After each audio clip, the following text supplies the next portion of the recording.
Welcome back to another video. Hope you're all keeping safe and well. So the game has just finished. Wolverhampton Wanderers 2, Tottenham Hotspur 2, and then we had to win on penalties. But nevertheless, we are through to the fourth round of the Carabao Cup, and the draw has just taken place. And Tottenham Hotspur will face Burnley in the fourth round. Now, before I get into the game and all of the draw details and the results from tonight, I've got two very special guests with me, Craig and Gary. Hopefully, we've got David joining us as well, but I can't seem to get him on there at the moment. Craig and Gary, thanks so much for joining me. Craig, let's come to you first. Thoughts on tonight's game? Yeah, don't do anything easy, do we? Ever.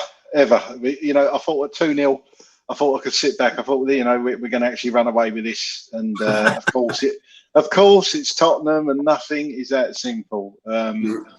So yeah, as soon as they got the one back, and I'm sure we'll get into who was at fault and blah blah blah. But as soon as they got one back, I thought, here we go, they're going to get another one, and of course they did.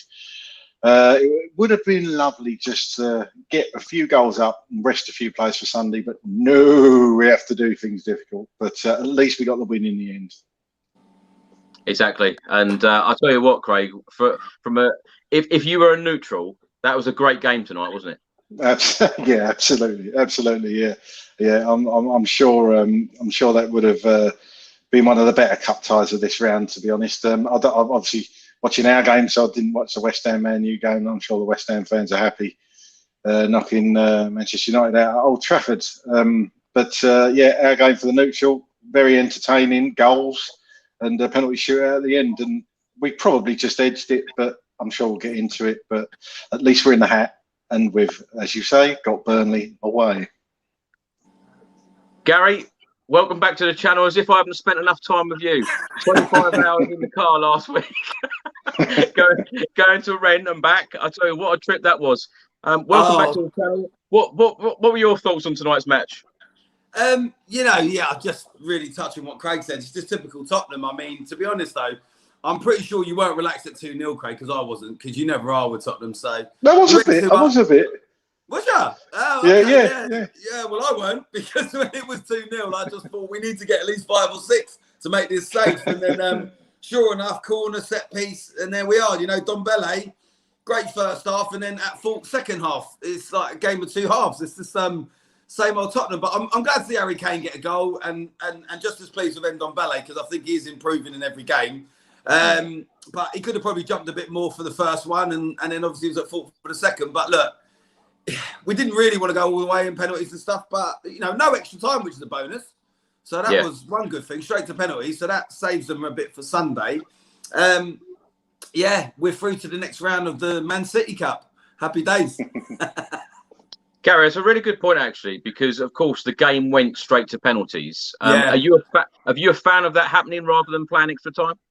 Well, I am when we got the scam on Sunday at the Emirates, so I think it's perfect, to be honest with you. I think dodging the extra time, probably wouldn't have been a fan if we'd gone out, but, you know, we had some good chances as well. I don't know how Harry Kane didn't score that header, so I thought, all in all, I thought we you know, they hit the crossbar with a deflection as well. I thought, all in all, we deserved the win, only just. If you compare it to the last game and the one before that, we've definitely improved, so, you know, and I felt a bit bad for Cody, but I think it's justice, because I remember when we beat them last season, he got man of the match, which really annoyed me. So what do you feel bad for? Well, you know, I didn't really. No, I didn't actually feel bad. I felt actually quite good about it, if I'm honest with you. I'm just trying to be nice. But I thought, you know, that's karma, if I'm honest with you.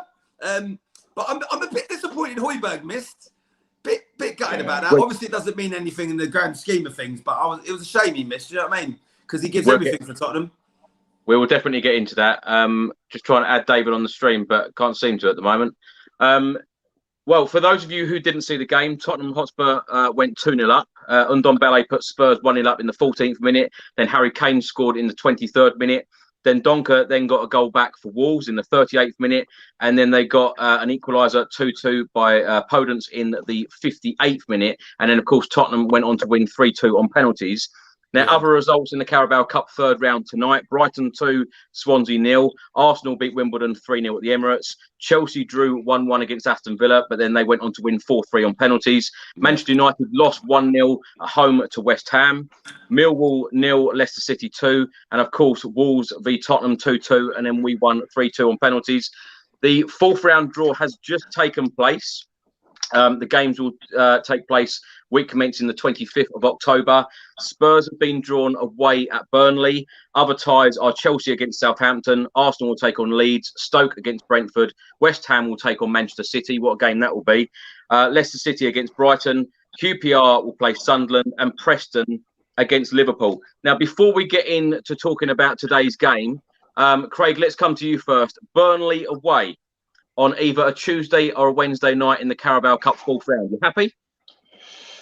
As we said before the stream started, Chris, I think it definitely could have been a worse tie. You know, I was hoping for a home tie, to be honest. That would have been nice. But, you know, there was on paper anyway, harder ties out there. So, for me, Burnley away, it's a game we should be winning. You wouldn't expect Burnley to be putting out their first 11, and even if they do, they're the sort of team that we should be beating anyway. You saw tonight that we put out a reasonably strong starting 11, and at the end of the game, you could argue that was one of our one of our strongest 11 out there that are available at the moment. So it's obvious that Nuno's taking the cup seriously, which I'm glad about. I'm not one of these that wants to sacrifice any competition. I think we could go places in this cup and get far along in it. So Burnley for me is a good tie for Tottenham, albeit away. And yeah, it's a Tuesday or Wednesday evening. Obviously a long trip for the away travelling fans, but you got to do it, haven't you?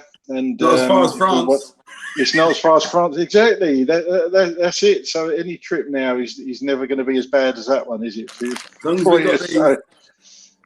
There you go. So it is what it is, and let's just get past Burnley and see where it takes us.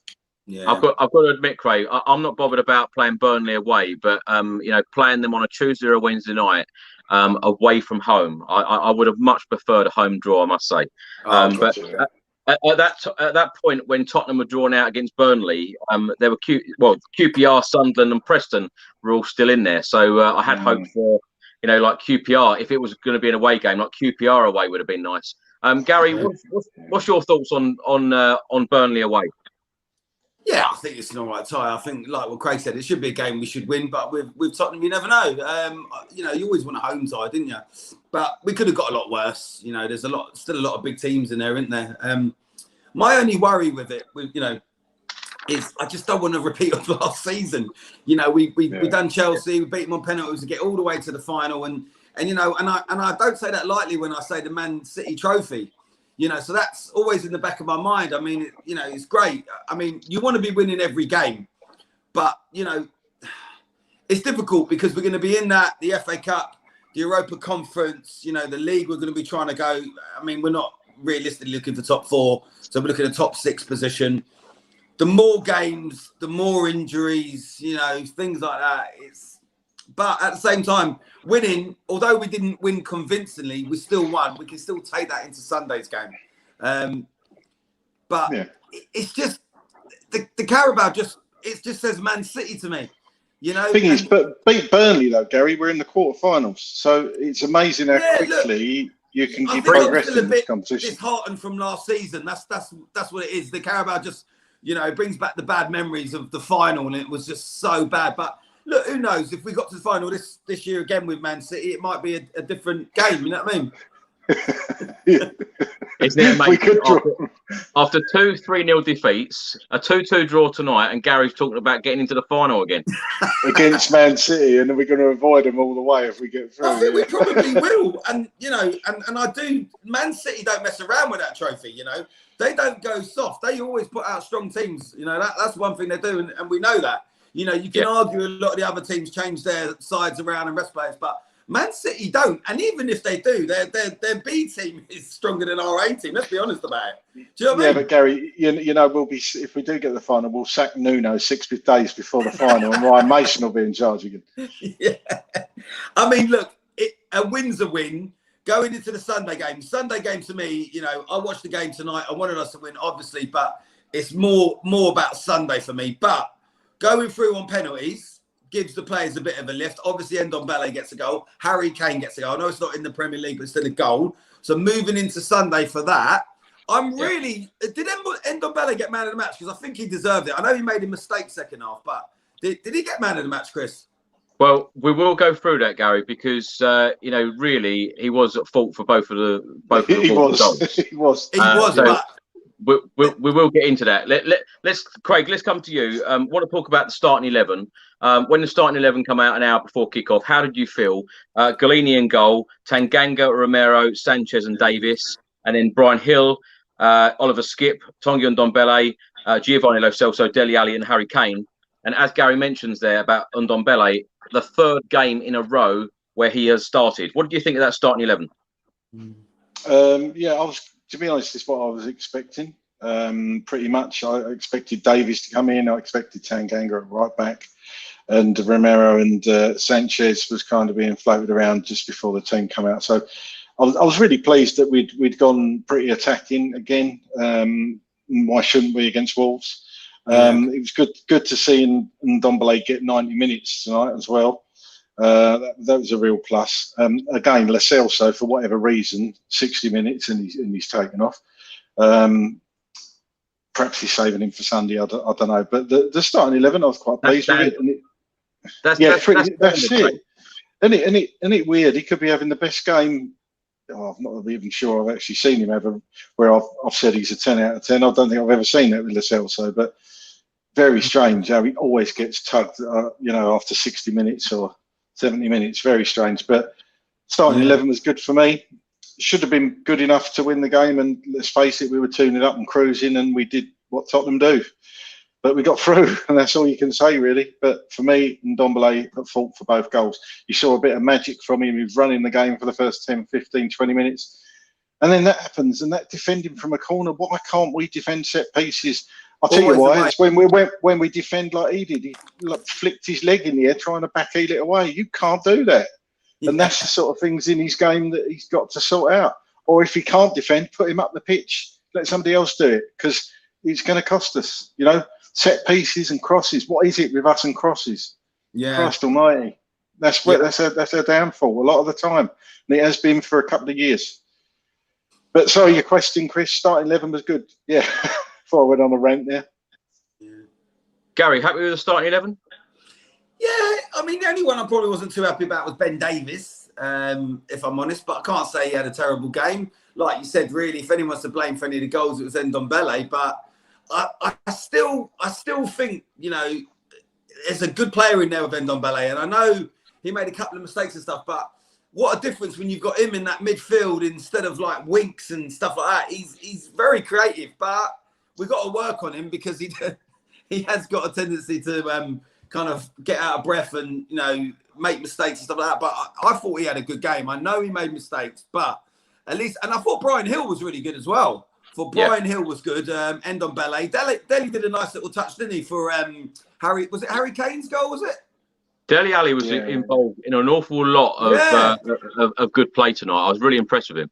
Yeah, he wasn't bad, but you know, I don't know. I'm interested to see who got man of the match, because I don't know. Call me mad, but I would have probably given it to Ndombele. But no, maybe he didn't get it because of the mistakes. But I really think he is the missing link for us. I think if he can carry on improving and, you know, just work on his defensive stuff and track back a bit, I think we've got such a player there. I really do, honestly. Really, really do. Yeah.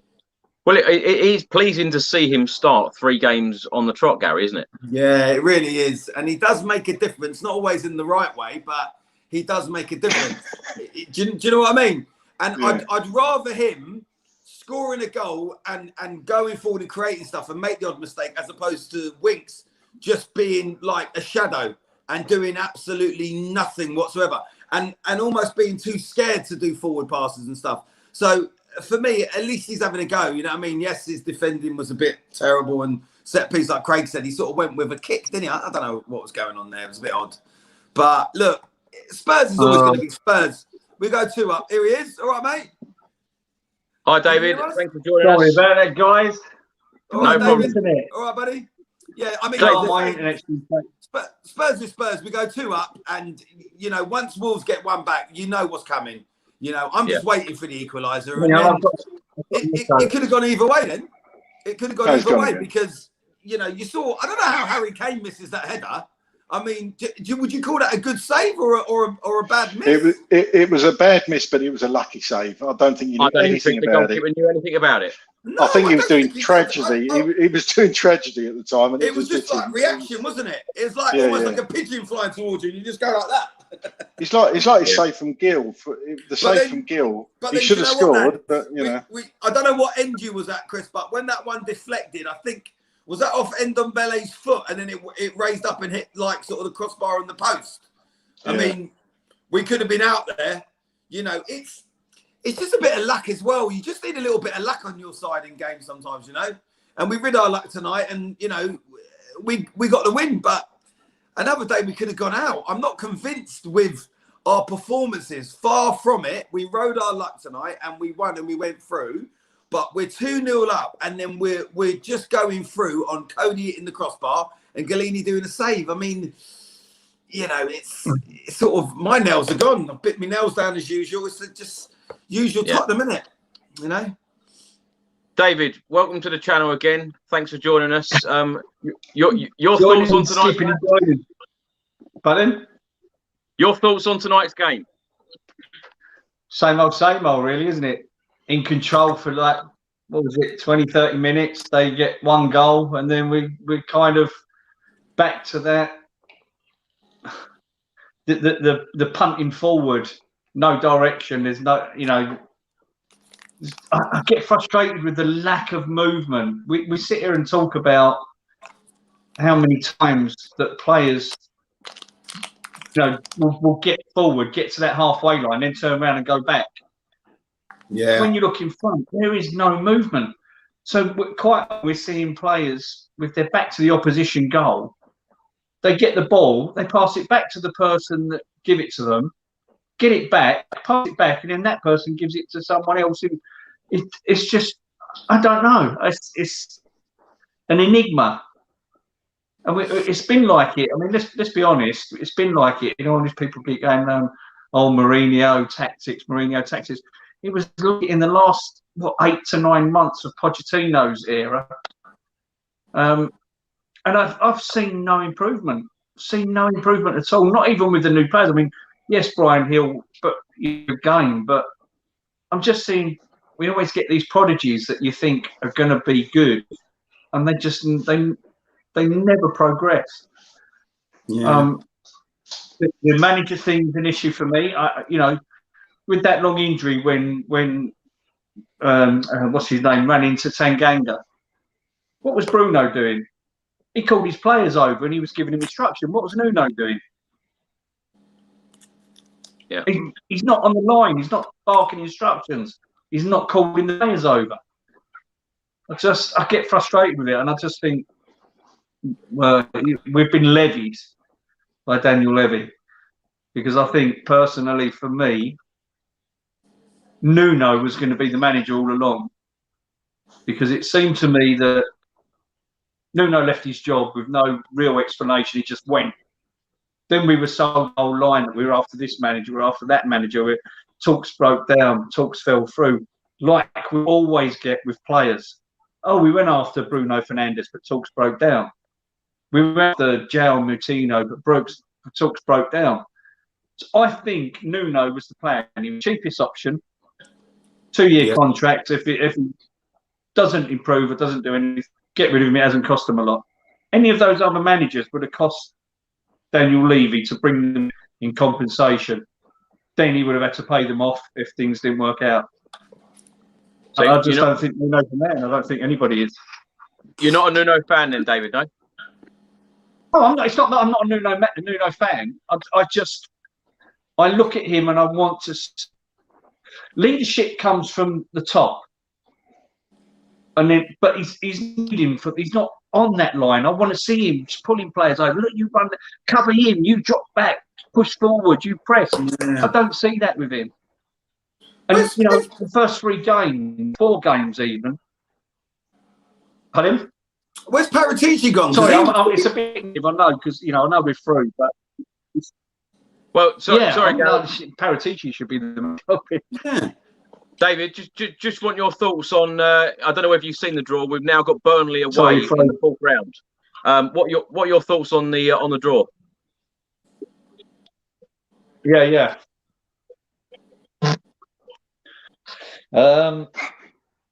Another potential banana skin, isn't it? I mean, they knocked us out of the the Milk Cup in '84? Was it '85? Was it Burnley? Yeah, I'm not sure that's going to have any bearing on the next game, but well, might do. It's a potential banana skin. We could have had worse, and I don't disagree, but we just have this ability to make teams like that look like Real Madrid. Yeah. Because of our lack of movement.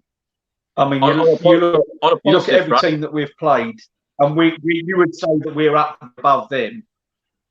But you watch every team, how they've pinned us back with their quick moving and passing, and we've just sat back all the time and panicked in defence. I'm really despondent. I know a lot of people are going to be pissed off with me saying that because, oh yeah, we won, happy clapping. No, I want to see better. And Wolves is a tough game, a tough place to go, and Cups are tough. But I've seen no improvement. No improvement. David, we will get into it, but on a positive note, if we do beat Burnley, we've only got to win 2 more games. We're in the final again. But we only have to win 1 game in the Champions League final. Yeah. With more Craig, let's come to you. Craig, let's come to you. Another positive in the game, in some aspects, Tanguy Ndombele in the 14th minute, he put Tottenham Hotspur 1-0 up. Skip won the ball, passed it to Ndombele, who ran on to finish. Great finish from him, and this is exactly what we've been saying. All of us Spurs fans in the last couple of weeks. Where are the goals coming from? Without Min Son, Harry Kane, who are going to score Tottenham's goals? And it's about time that some of the Tottenham Hotspur midfielders stepped up and started scoring the goals. And a great finish from him, wasn't it? It was fantastic, and he did exactly what we all know he can do. We just want to see it a bit more. I just want to see him do it a bit more throughout the game. He drifted in and out, and when he's on it, there's no one better, in my opinion. And to score that goal, he's proved that. He's got all the ability in the world, and I just want to see. It's great that he lasted 90 minutes today. I just want to see him do that for more. You can't expect a player to do that constantly throughout a game. Just, if you want that, then it's unrealistic. But to see him do it a few more times in the game, and I think it will come if he gets a good run of games, his confidence will be up there. In fact, he never seems short of confidence, that boy, when he comes on. Just do your stuff, Tanguy. That's what I would say. I'd play him a bit higher up the pitch, to be honest with you, and just say, do your stuff.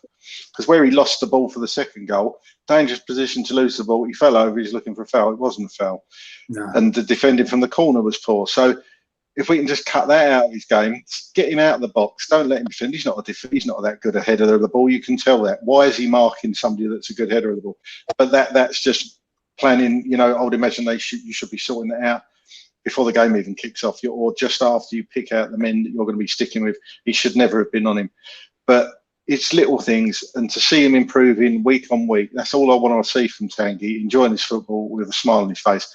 And we will do a lot better with a confident and fit Tanguy Ndombele, because without him tonight, I'm not sure where that driving force in the centre of the park would have been. For me, we're still an Eriksen type player short, and I will say that till the day I die, because I think that's still what we're missing.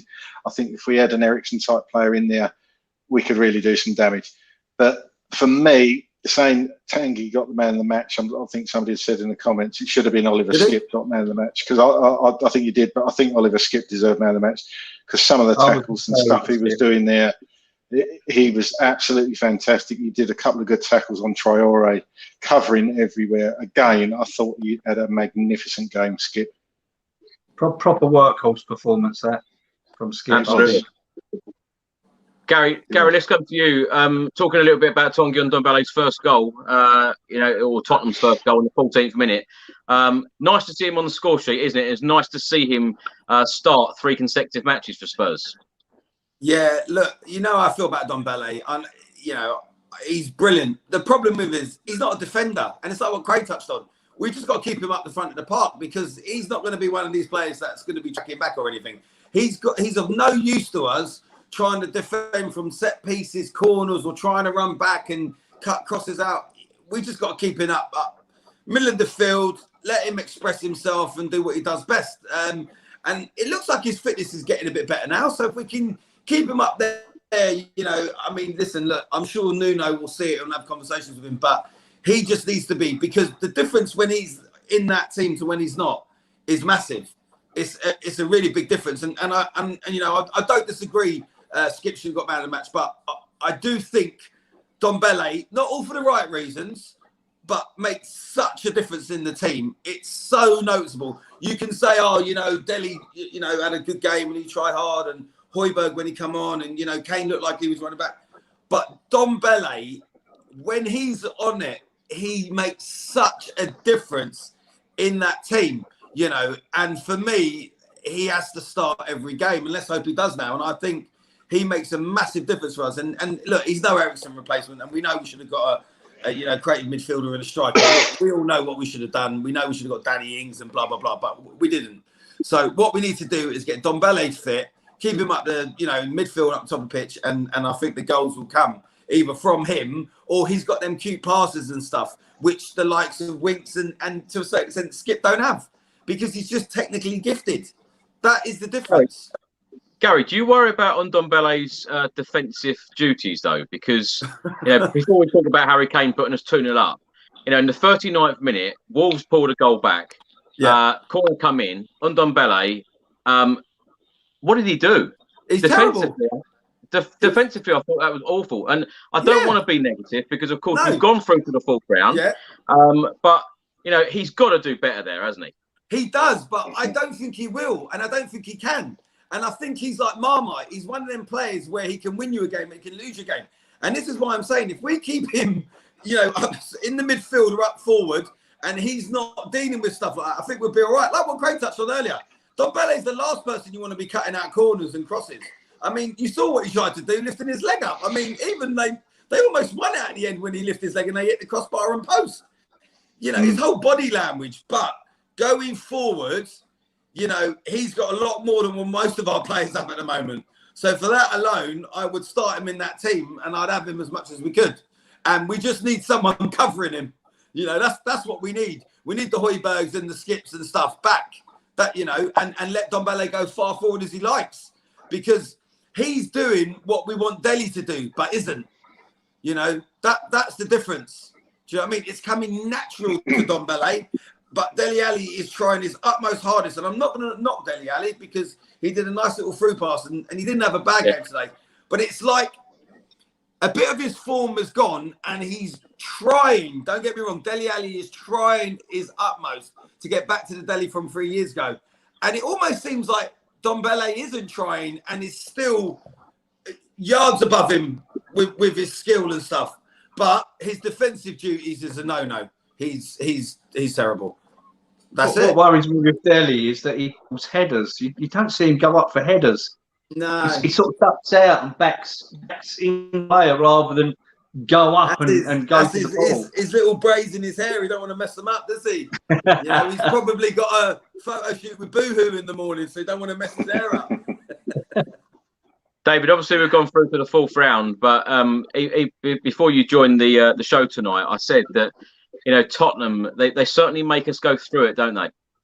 Oh, we don't. We never do anything the easy way. I was sitting there when I was watching it thinking, why do we always do this? We always do it. Nothing's ever easy.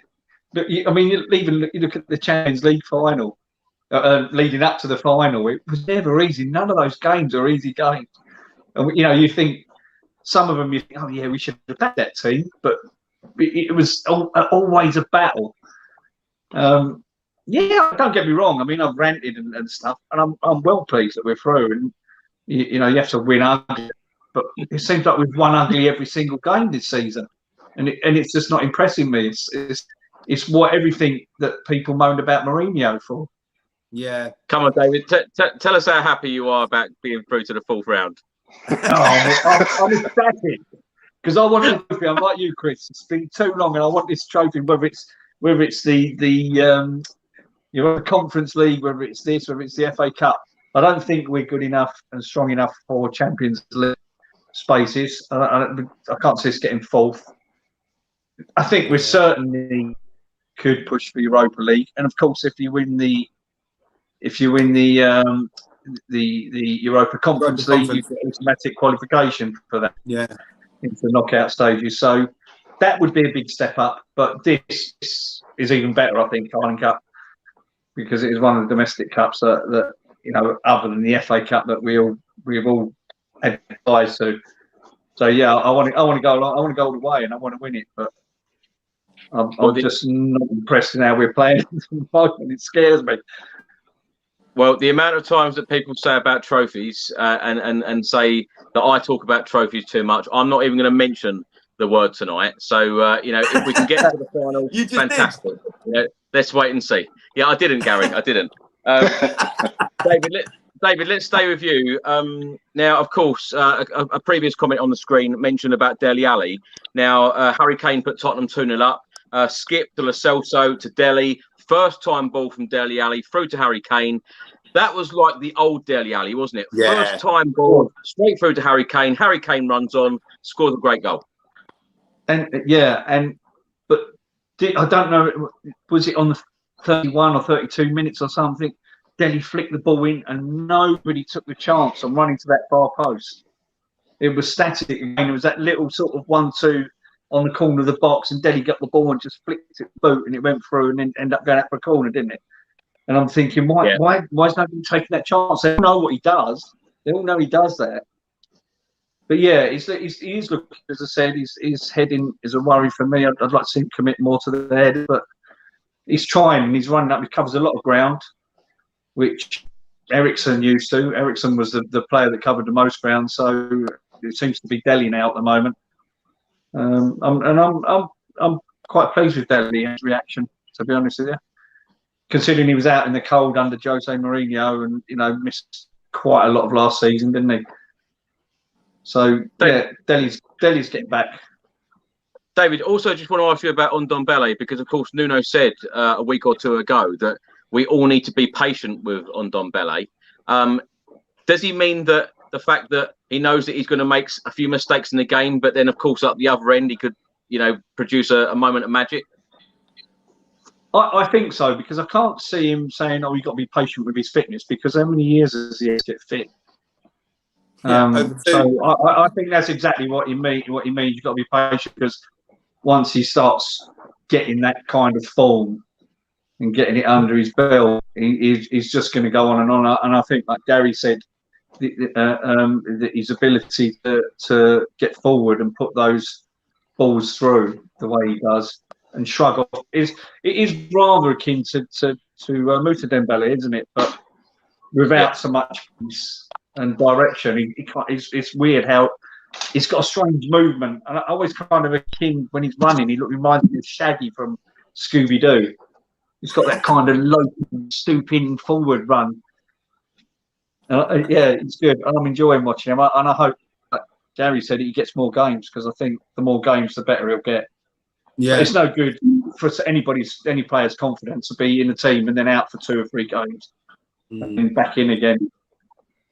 He needs it, and we've seen it with Dele playing a lot of games now, and he's improving game by game, really. Even against Chelsea, I know we were dire, but he was one of the players that was trying and getting about, putting himself about, and that little petulant side of him is coming through again, which is what I liked. You see a little drag back and the flick on the players towards the end of the game. Great, let's go to you. Talking about Ndombele, and I don't want to be negative, as I say, because we've won the game and we've gone through, but we're trying to talk about every aspect of the game. Now, in the 39th minute that I mentioned earlier, of course, the corner come in, Ndombele. Surely things like that are done in training every single day. Yeah. What you mean, seeing how he can defend, and perhaps seeing that he can't defend properly, and telling him not to do it or get him to at least work on it. Yeah, well, I can't understand how that's happened. No, and you know, I didn't actually see if there was anybody having a go at him afterwards. But I know if I'd done that when I was playing on a Saturday and I'd put in a challenge like that from the corner, I'd be being yelled at by my captain and my teammates saying, "What the hell are you doing? That is not," or words to that effect. You know, that is not how you defend a corner, especially when you're a Premiership footballer. It was pathetic defending. And yeah, it's not the strongest part of his game, and I don't want to be negative about Tanguy, but you know, it was his man, and it was a very, very poor attempt. And I think it was David said earlier, seeing him go up for a header, you rarely see it. I know he's talking about Dele, but the same could be said for Tanguy. Just obviously didn't want to jump and perhaps get a whack on the head. And you see a lot of players actually like that, and you do get players like that. Bruno Fernandes is exactly the same. Perhaps the more creative a player. Ericsson never ever went up for headers.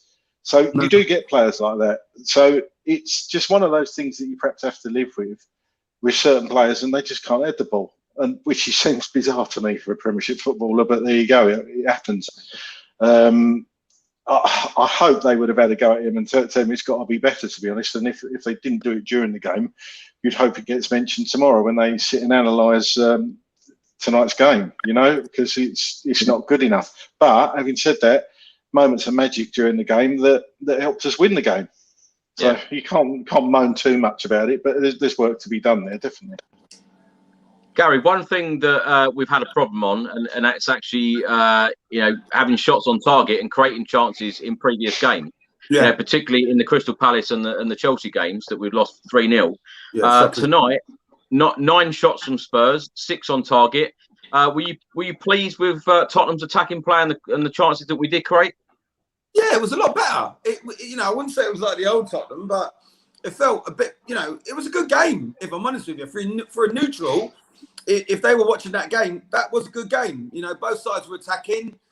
There was chances. It was a bit of creativity in midfield. It was a good game. You know, apart from the first game of the season against Man City, we haven't really had any good games. We've not really created any chances. You know, since Man City, it's been really bad, if I'm honest. And that's even with the 1-0 wins. It's been awful. So at least in that game, you know, let's be honest, we're away from home. We're playing Wolves, which is no pushover. And we created a lot of chances. And yes, we did get pegged back 2-2, but we scored a couple of goals and ultimately went through on penalties. Look, you know, in an ideal world, we should play that game out and win 2-0 or get a third. But it's Tottenham. It is what it is. What I like about it, though, is we were still creating chances. We spoke about the Harry Kane header. I mean, 9 times out of 10 that goes in and it's done with. On that occasion it didn't, but at least, you know, Brian Hill, Ndombele, even Dele, you know, and Kane today. Son was looking sharper. Maybe it's just a fitness thing now, and maybe, you know, that Harry Kane has got his goal and Son's his second game since he's come back from injury. Maybe, and it's a big maybe, but I'm praying that on Sunday we put a good performance in, because we've gone to the Emirates. I don't think we've won there in 11 years, Chris. You know, it's a long time. Do you know what I mean? And I know this is yeah, but you know, if there's ever an occasion for us to go there and do something, it's now. You know, why not? You know, they've not been great. We've not been great, but we won today. We created a lot of chances, and you can't compare. You know, after that Chelsea game, everyone's going, "Oh, you're going to get hammered by Woolwich and this and the other." It's like comparing chalk and cheese. I think comparing Wolves and comparing Woolwich is very similar. And if we've created a lot of chances going to Molineux tonight, there's no reason why we can't create just as much, if not more, chances on Sunday at the Emirates.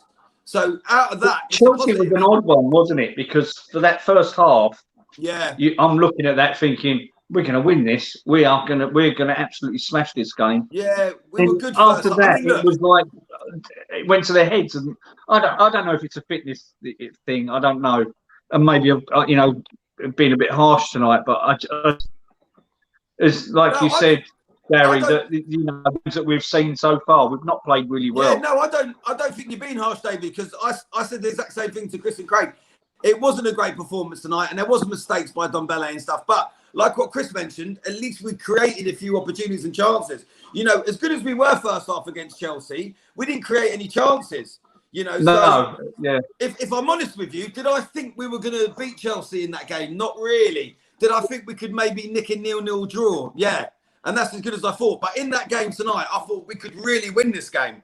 You know, and I think, let's be honest about it. You know, when you talk about Chelsea and you talk about Wolves and Arsenal, Chelsea are in a different level. You know, Tuchel knows this stuff. He saw that first half and thought, I'm not having that. He brought on Kante, which for me, I mean, he's a different class, Kante. And when you've got players like that, you can throw on, you know, and Arsenal and Wolves don't have players like that.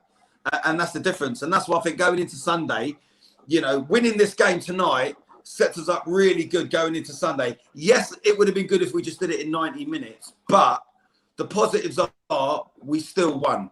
So going into Sunday with that and the fact that Ndombele and Harry Kane have scored, because I don't know what goal was more important there, Ndombele getting one or Harry Kane. I think they were both very important, and I think they will both serve us. They'll both serve us well on Sunday. So I've got a real good feeling about it, because even when it was 2-0 and, you know, Ndombele and Kane got their scores, I wasn't overly fussed when Wolves got back into it because I knew they probably would. But I think the important thing for me is Ndombele and Kane have scored goals in open play, you know, which is massive. Yeah. Do you know what I mean? But do you not worry about the reaction of the manager? You know, when you see it with Chelsea, they made their change and we didn't make change. He just stood there like this trying to. But as I say, there's no. I think Anthony Costa mentioned it on after the game. But this is the thing, David. You know, there was no one else. No one wanted to come to Tottenham. If we're honest, you know, who wanted the job? No one.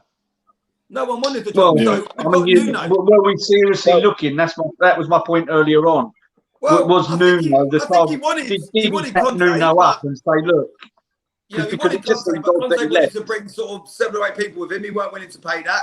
We was looking at Ten Hag. I think we was in there for Poch, but ultimately, a lot of them managers, for whatever reason, didn't want to come to Tottenham. And I think, you know, you could be right. It may have been Nuno from the very beginning, but I'll tell you what, working under, you know, Levy and the gang and that, it's not really inviting for a lot of managers.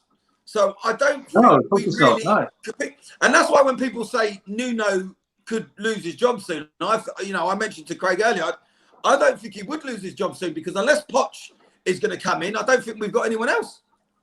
I generally think that Poch will be our next manager. Yeah, I think as long as Nuno stays in post for the next year or so. I genuinely think 2 years, isn't it? I think he's got Nuno. Yeah. Which got 3 now. Because Poch is the only one mad enough to come back to manage them. David, let's come to you now. Of course, last year under Jose Mourinho, it was frustrating at the fact that a lot of the time we didn't put games to bed, and you know we went 2-0 up. You think, or you would think, you know, we're fully in control of the game, 2-0 up. You know, put this game to bed. Job done. We're through to the next round. And as we've all said, you know, we have to make it hard for ourselves. We conceded that goal from the corner in the 39th minute. But just before half-time, Japhet Tanganga, lovely ball from Harry Kane. Japhet Tanganga fired over the bar. Surely he's got to do better there, hasn't he? And if he's twice he did that, didn't he? Twice Tanganga fired like that, didn't he? I think 2 opportunities he had. What can you say? He's not like us, so you know, and he's probably keen to get the goal and cement his place in the squad in the first team. And I'm not going to be too harsh on him because he's been a good asset. He's another workhorse and worked his socks off. Been a bit irrational again tonight. I thought he was going to get. Did he get booked in the end? I don't think he did. He didn't get booked, did he? I don't think so. Don't think so. He's lucky not to. Looking, thinking he's going to get himself booked. But I'm not going to be harsh on that. He's got to do better. But you're going back to Mourinho. It's the things that you learn at school, the passing and movement, making space yourself, that we don't do. And I can't, you know, your coach shouldn't need to tell you to do that. That should be something that you've already learned. And I've said this time and time again, the same tonight.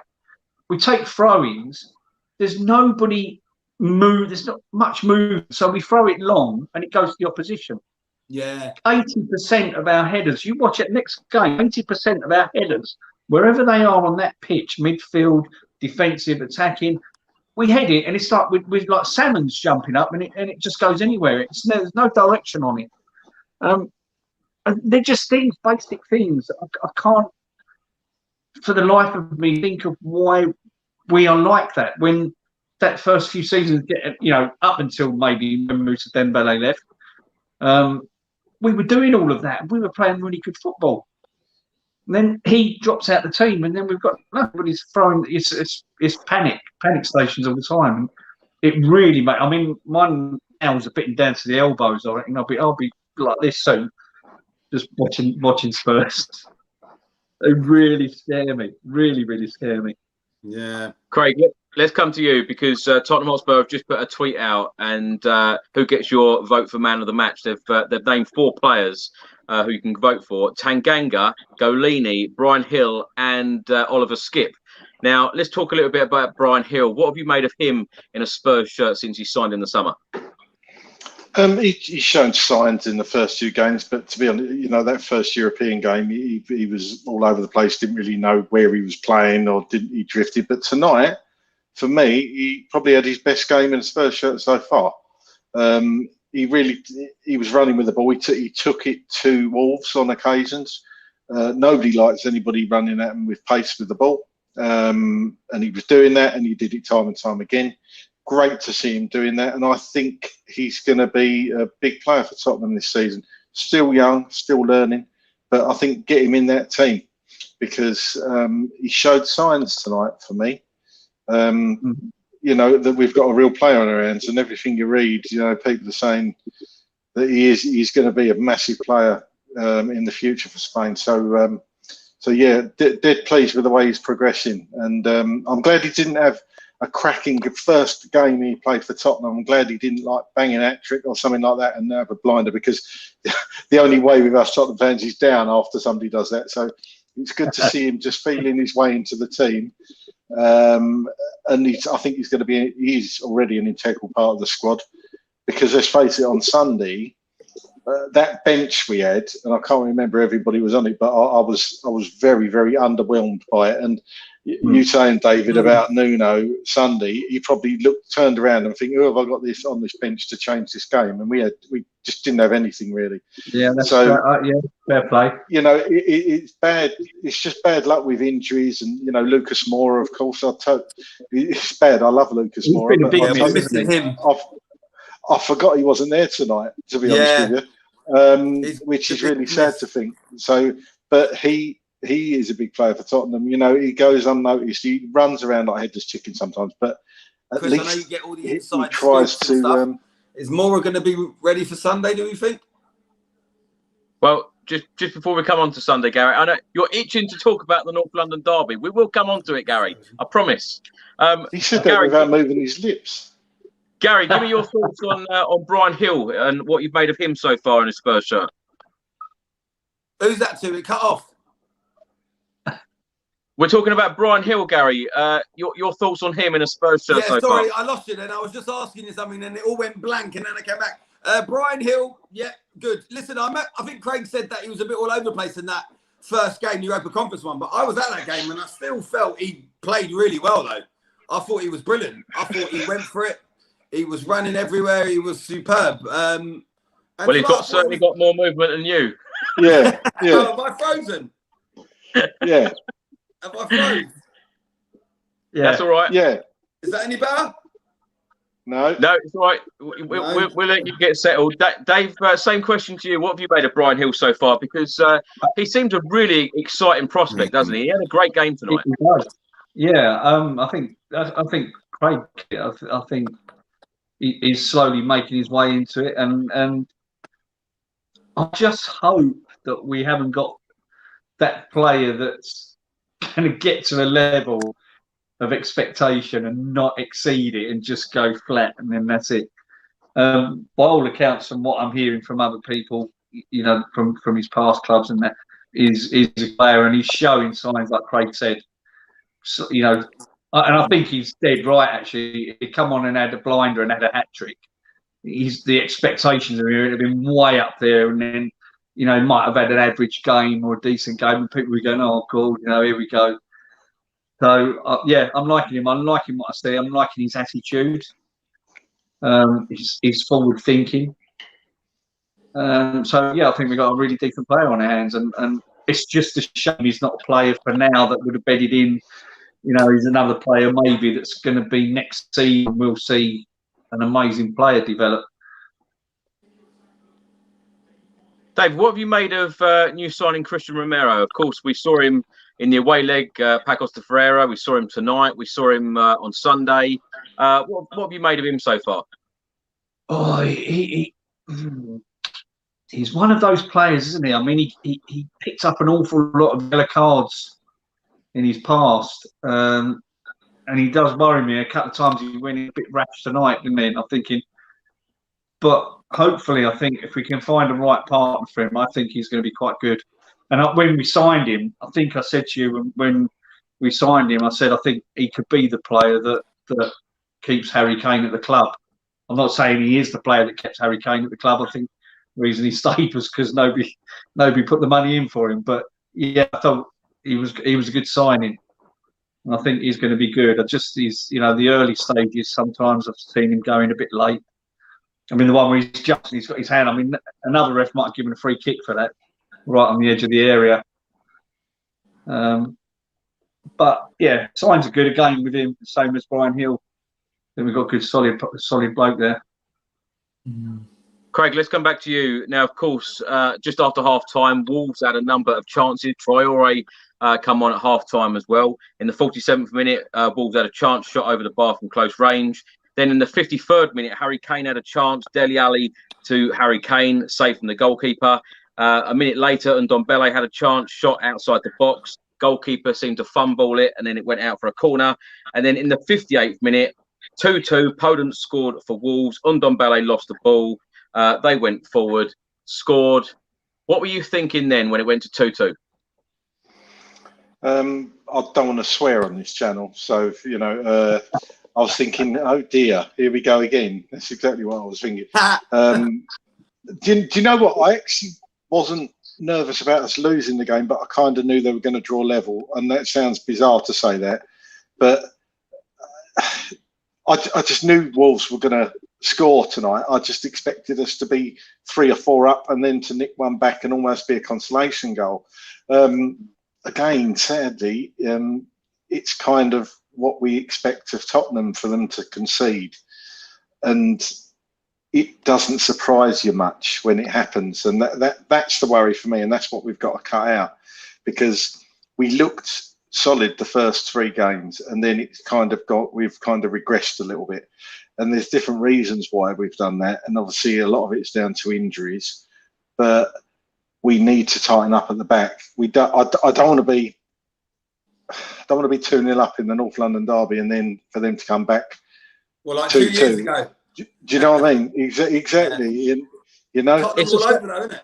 Craig, it's the same problems though, isn't it? Like David said, and I'm going to say again, I don't want to be negative tonight, but when you think back, the amount of times that this has happened in the last year or two, 2-0 up and then allowing the team to come back, create so many chances, come back 2-2 level. It is just so frustrating. It is, and you say that it's. I think it's gone on longer than that, because I've just been a Tottenham fan too long, but we've been 4-0 up in games before. I think we was beating Watford away around Christmas time 1-0, and we were 4-0 up, bossing the game, and my boys turned around on the 80th minute or so and said, "Oh, we've won this," and I said, "Hang on a minute." When it gets to 93 minutes, then I'll start celebrating, and it's mental. I don't know whether it's just us being Tottenham fans that think like that, or whether all clubs fans think like that. I don't know, but I think it's 60 years. Yeah, I think we've got the monopoly. I don't think we've got the monopoly on it, but there you go.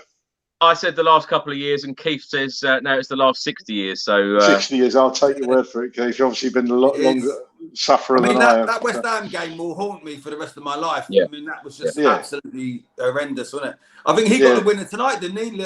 I was going to say Lanzini scored tonight. Yeah, he got the winner, didn't he? You know what? You got to feel. He brought back bad memories. Do you know what? You got to feel sorry for Van der Beek, right? Because he don't get a kick, does he? And he got on tonight, totally lost Lanzini and scored the winning goal. He can't win. So, you know, perhaps we dodged the bullet with him. We was linked with him, weren't we? But, yeah, there you go. Gary, let's come to you. Now, of course, Spurs had a chance in the 60th minute. Great cross from Dele Alli. Brian Hill then was denied by Ruddy in goal. Traore past Romero. Cross, no one there. 62nd minute. Heung-min Son came on for Giovanni Lo Celso. Great substitution, I feel. Heung-min Son, had a good last half an hour. But isn't it frustrating that Giovanni Lo Celso, and I know we mentioned this earlier, why can he never complete 90 minutes? What is going on there? I don't know. And I don't really know what he does. It's just, apart from, I'll tell you what we might be better doing, bringing him on like we did before when he scored against Man City. Do you remember Mourinho brought him on and he scored in like the next 5 seconds? Do that and then take him back off, because he doesn't seem to do much in games. He sort of just like prods about, goes over a lot, tries to buy free kicks and don't get them. And then we take him off. I think we're better off leaving him off and bringing him on with 20 minutes to go, like we did against Man City, because that had a better impact, didn't it? But it's very frustrating. But you can see the difference when he comes off and Son comes on. It's just, it's miles apart, isn't it? He's just, I don't know what Lo Celso does. I'm scratching my head. Apart from, like I just mentioned, when he came on against Man City, I can't think of any other real standout things from him, if I'm honest. It's a worry. I mean, I know we all moan about Ndombele and stuff, but at least with him there's a bit of good and bad. With Lo Celso, I just don't see anything. Do you know what I mean? He just goes over a lot. It's strange. David, let's come to you. In the 82nd minute, Dele went off. Pierre-Emile Højbjerg come on, and then in the 97th minute, Sergio Reguilón then come on. Now, for me, I think that was very obvious that Nuno Espirito Santo wanted them two players on to take penalties. He thought he was going to go to penalties. He did. Yeah. But after the game, Nuno said, penalties, it's not luck. We practiced them and we did really well. For you, were you surprised that Pierre-Emile Højbjerg and Sergio Reguilón stepped up for penalties? Not Reguilón, because not Reguilón, Højbjerg, because he's a leader, and I think he would want to. Reguilón, I mean, initially when he came, I think, what's the point in bringing this guy on for now? You know, with seconds remaining on the clock. And then I thought, oh yeah, penalties. And I'm surprised. I am surprised with Reguilón, because he just doesn't seem quite that. Because you've taken a penalty taker off, haven't you? Really, if you think about it, you've taken a penalty taker off, haven't you? When you think about it, and then you brought on Reguilón, which was a bit strange, but I mean, it worked out all right. But it worked out in the end, yeah. But again, no, I think he's a leader, and I think it was a shame that I'll take it in his. Pardon? It was a shame Højbjerg missed this one, wasn't it? Yeah, but well, I'm not fussed over that because we've got through. But it was a losing one. It was losing one, maybe I'll just say watching him taking on. But he's a leader, and I think if someone's going to step up and someone's going to take a penalty, then do it. But Reguilón was an odd one. I thought that was weird. Like you say, take one off and then put one on. Yeah, odd. Craig, let's come to you. Now, of course, Harry Kane scored Tottenham's first penalty. Great penalty as per usual. Reguilón scored Tottenham's second. Brian Hill scored Tottenham's third. A very confident penalty from him. And it's funny because when I was watching the penalties tonight, it just brought me back to the Tottenham Hotspur Stadium, Spurs Norwich, FA Cup, Jedson Fernandez, Eric Lamela missing. The awful penalties that were taken that night. But again, I'm going to mention Brian Hill because I thought it was a great penalty, very confidently taken. Yeah, it was a great penalty, and I don't know if you was as nervous as me. I always get nervous when your own team's in a penalty shootout, to be honest with you.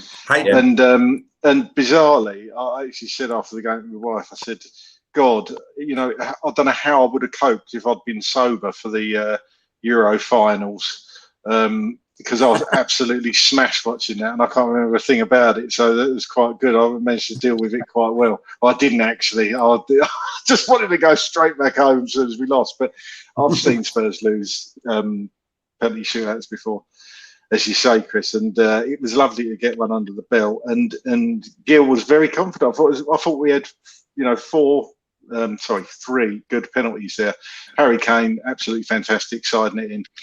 Brian Hill, obviously they've practiced them in training, and him and Reguilon were the ones, and probably Højbjerg in training, but obviously missed his. But those are the people that that perform the best. And you have to think Sonny would have been number 5, and you'd like to think he would have put it away anyway. But Gil's penalty really impressed, actually, the way he very, very coolly slotted it away. So yeah, got the job done. That's all you can say. Yeah, Gary, and of course, Pierluigi Goalini saved a penalty. Yeah. What have you made of our new goalkeeper since he's signed? I'm not sure about Goalini, if I'm honest with you. He's no Lloris, you know, but it's early days. But I don't know. I just felt I'm not convinced with Goalini yet, if I'm honest with you, Chris. It's good for him to get a penalty save. That'll help with his confidence and stuff. But there's been a few occasions where I felt he could have done better with some of the goals, if I'm honest with you. But maybe I'm just comparing him to Lloris, and you know, although Lloris let 3 in against Chelsea, I mean, as you know, second half, some of the saves Lloris pulled off were just unbelievable. But there's good and bad with both. You know, Lloris from set pieces and corners, I'm not a fan, but shot stopper amazing. And Goalini, we got to give him a bit of time. I certainly think, you know, he'll get better and improve, but I'm not crazy about him at the moment, if I'm honest. I felt he could have done better with maybe one of the goals.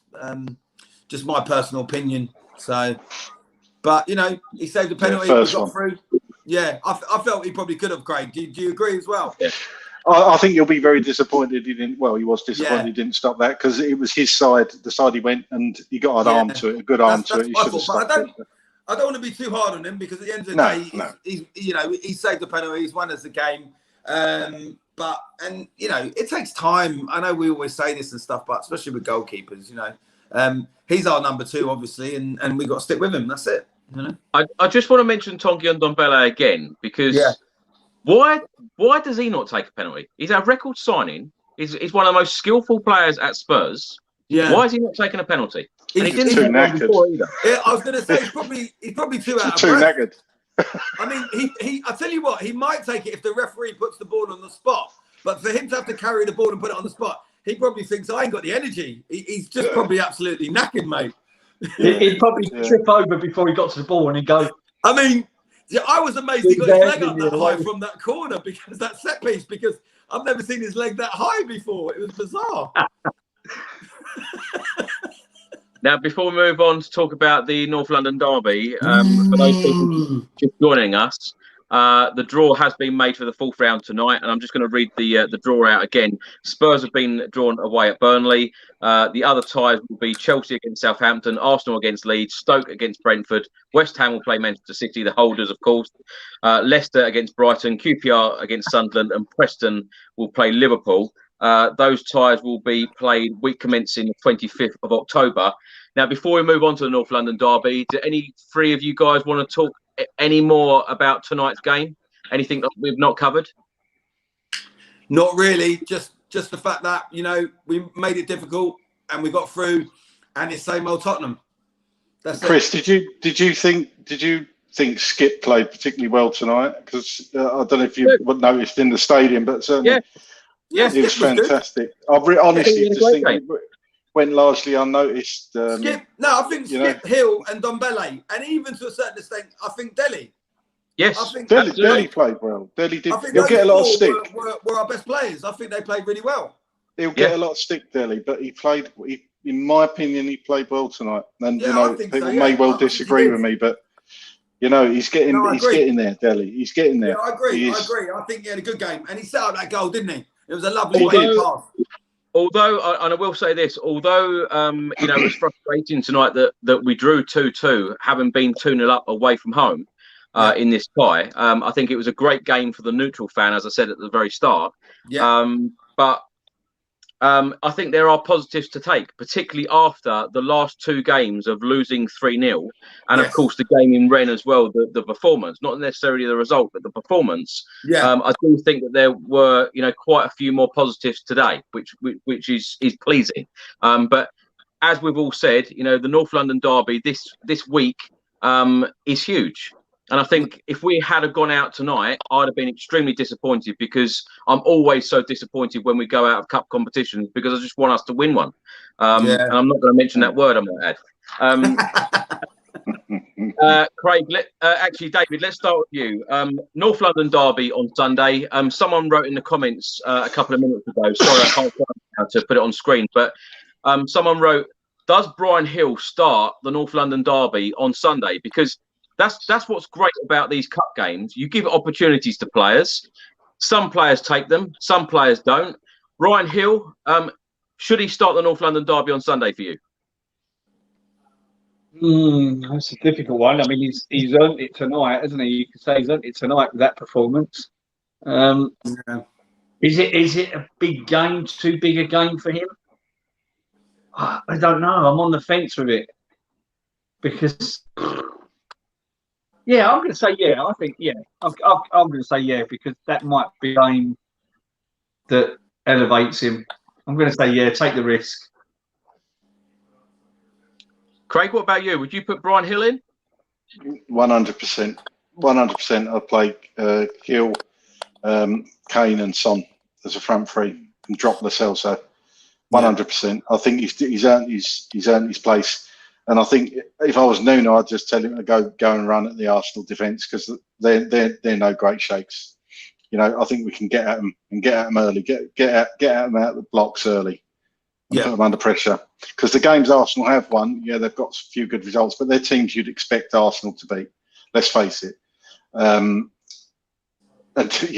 Obviously we lost 3-0 at Palace. I'm not stupid, but we've got as good a chance, in my opinion, of beating Arsenal on Sunday at the Emirates than we have for a good few years, because they are not a very good football team. No, we just got to do it. I mean, I don't mean to bring it up, but it's 11 years, lads. We got to go there, and if we take the lead, we got to keep the lead. All this going 1 and 2 up and then throwing the lead away. Do you know what I mean? We just got to. But I would start Brian Hill as well, because, like I said, when I watched him against Ferrer Rocher, he was everywhere. He's like a lunatic. The pace he's got.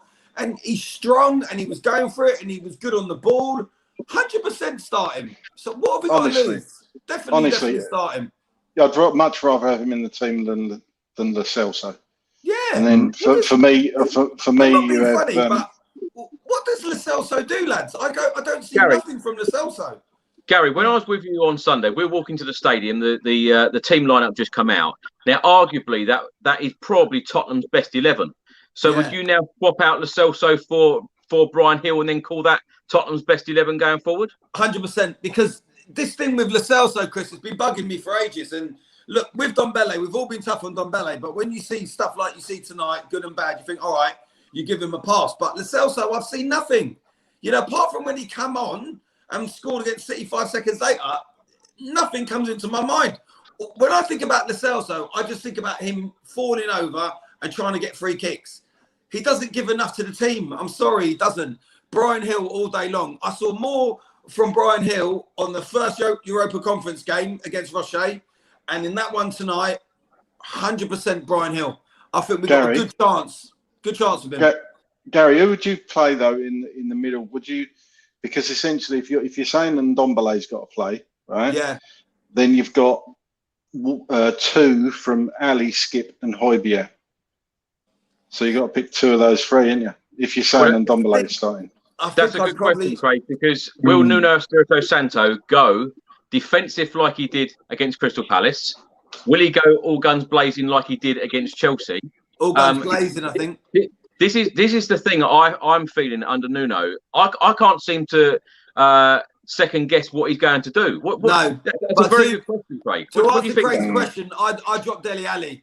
And then if Ndombele tired after 75, 80 minutes, give Dele Alli a run out. That's what I do. I'd sacrifice Dele Alli personally, because I think Ndombele has done more to warrant it, if I'm honest. I think, Gary, just to counter that, I think he will drop Ndombele. I think he'll start Ali, Højbjerg and Skip and bring Ndombele on, because I just don't think he's going to go all guns blazing against Arsenal. Even though I think we should, I don't think he will. It's going to be one or the other. He's either going to start Ali and then off and Ndombele, or Ndombele off and then Ali. But I don't know. Or you don't start, or we are saying Gil's going to start. It wouldn't surprise me at all if he still plays Ali in Gil's place, and then you got Højbjerg, Skip, and Ndombele, haven't you? So yeah, we're saying start Brian Hill, but he's not a dead set on the team sheet yet, is he? Yeah, we're not picking the team. I keep thinking we're picking the team. To be honest, he probably won't start Brian Hill if you think about it. We're all saying yes, we'll start him, but will he start him on Sunday? Well, I don't know, if I'm honest with you. No. Another player. Sorry, Adrian writes here. Nuno may rest Skip. Would you expect Oliver Skip to be in the starting 11? Yeah, he'll be in the starting 11. I think. I think he will be. See him not be. No Dyer tonight, was there? I just realised there was no Dyer, was there? No. No, he'll play Sunday. A number of changes. David, let's come to you. Talking about the North London derby, whenever you see that fixture, Spurs Arsenal, what does the North London derby mean to you personally? Who, me? Yeah, you, David. Yeah. War, full out footy war. I just win it. I cannot stand losing to them. We've been under them for so long and the butt of their jokes, and I just want to beat them. Yeah. Anything less than a win really guts me. You know, it's nice that a draw. At least we didn't lose. But no, I want to win every single time we play them. I want to win, and I want to win well. I don't want this although I'll be happy if we snatch it 1-0. I want to batter them and humiliate them. That's what I want. That's what it means to me. Yeah. Do you know one thing for me? Going to Stamford Bridge and going to the Emirates is two of the worst fixtures for me to go to. And yeah, remember you saying the feeling when you win there. You know, of course, a few years ago we won at Chelsea for the first time in 28 years. Absolutely unbelievable moment. But all of those games up to that point, absolutely dreadful going to them. And of course, the Emirates. We won there in a Carabao Cup a couple of years ago. Same feeling, absolutely fantastic. But everything before that, it's so frustrating. You go there, you know, the defeats that we've had there, the games that we've had there, the awful performances we've had there. When you lose, I tell you what, that trip home is absolutely awful. Awful. Yeah. Craig, what does the North London derby mean to you? It's just the game I look for in the, you know, when the fixtures come out. I've always had the same thing. The first fixture I look for is Arsenal at home and Arsenal away, and then I have a look to see who we've got first game, and then last game, and then at Christmas. But it's always the first game that I look for on the calendar. It means everything. I'm a bit like you, Chris. Though I'm beginning to hate Chelsea as much as I hate Arsenal, to be honest with you. And it seems weird to say, but they. You know, because we've got such a poor record against Chelsea, I think that kind of adds to it, and the fact they're London rivals as well. But the North London derby is just a special game. I love a derby game. I love watching Liverpool, Everton, and the Manchester derby, even Sunderland, Newcastle when they were in the Premier League. There's something special about derby games, and I think the North London derby, you know, is rooted in history.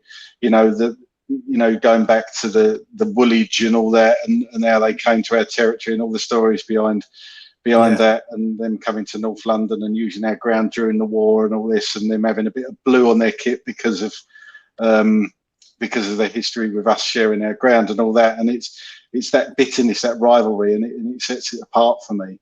And being relegated to accommodate them.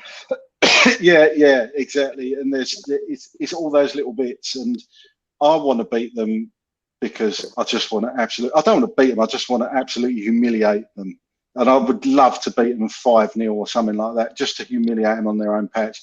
And more importantly, to shove it straight up Graham Souness's behind, because I'd love to see them waxing lyrical about Tottenham after the game. I have to say Roy Keane was again spot on in his analysis. I love Roy Keane. I think he's brilliant. He holds no punches. And generally, I agree with what he's saying.